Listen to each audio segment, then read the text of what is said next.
Good morning. My name is Jane Tice and I am here in the gardens at HCP, and as you can see, because I am squinting into it, the sun is out. It is a beautiful day here in the gardens. A little bit chill in the air, but it's dry, and we always celebrate dry days here in Victoria. And this is the beginning of the Doris Page Winter Garden, which is, at this time of year, the jewel in the crown of the gardens of HCP. Behind me is this beautiful Magnolia stellata. You can see the gray fluffy buds are just beginning to swell. It'll be in flower in about a month from now, but it's chosen for the winter garden because of its interest now, the branch structure, the fluffy buds. And then as we just sort of slowly pan the camera, you can see right next to it is a midwinter fire. This is a salix, a willow, and it's called midwinter fire for a reason that should be obvious to all. Look at it, isn't that fantastic?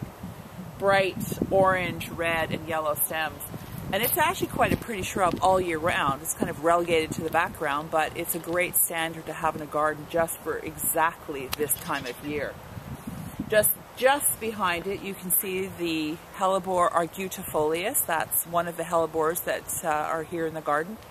A little early for it yet, but you can see again the buds are just beginning to swell, and that'll be a huge bract of chartreuse flowers in a couple of weeks. A little bit over to the left, you can see a bright red stem. That's a Japanese maple. It's a coral bark maple. Quite spectacular this time of year. And just going slowly, I don't know if you can pick it up in the camera, but the first of the spring bulbs are coming up. Excuse me.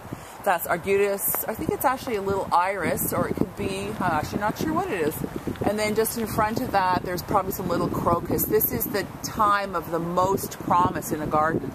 Little things creeping out of the ground. You can see, I can see, you probably can't, a few little hellebore coming up there and some cyclamen. So the fact that I can see it so clearly and you can't is a good reason to come out to the garden. Right here in front of me is a stem, the white, startling stem of this fantastic or birch rather, sorry, this one is chosen because it has this fantastic bark. It's Jackmondii, and there's a slightly bigger specimen off to the other side. And as we just keep the camera going slowly, we'll see the hellebore. This is Orientalis and some of the Niger crosses. It's a little early for them, but actually I can see that the buds are just starting to come up. And within a couple of weeks, they'll be in full flower and absolutely spectacular. It really is the perfect time to come out and see the beginning of the Doris Page Winter Garden.